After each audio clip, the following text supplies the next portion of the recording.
Les 6 dimensions de la ville intelligente. Selon Rudolf Gifinger, les villes intelligentes peuvent être identifiées et classées selon 6 dimensions principales.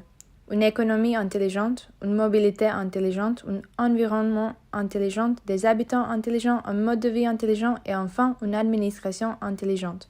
Ces 6 critères se connectent avec les traditionnelles théories régionales et néoclassiques de la croissance et du développement urbain.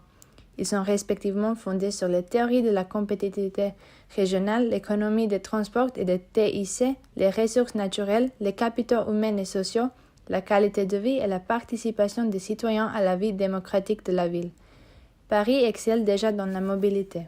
L'exemple de Paris, malgré ses spécificités, permet de réfléchir aux possibilités réelles pour les villes historiques de devenir intelligentes, tout en préservant et en valorisant leur patrimoine historique. La construction de stratégies intelligentes et durables dans ces villes est en fait complexe, et dans de nombreux cas, les actions entreprises sont faibles. Il s'agit souvent d'interventions sectorielles et ponctuelles pour résoudre un problème spécifique, ou de projets difficilement conciliables avec la protection du patrimoine. L'Agence de l'écologie urbaine de Paris a demandé au cabinet de l'architecte belge Vincent Calbot de réfléchir à des propositions qui puissent répondre aux enjeux de la ville de demain, alliant les attentes des habitants avec le dérèglement climatique qui augmentera la température de 2 degrés au moins. L'architecte se projette en imaginant Paris en tant que Smart City en 2050.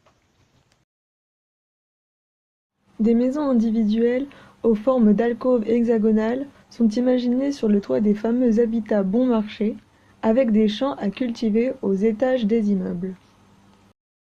L'étude prévoit des tours de logement qui prendraient directement racine sur les immeubles de l'historique rue de Rivoli. Quant à la tour Montparnasse, elle deviendrait un prolongement du jardin du Luxembourg.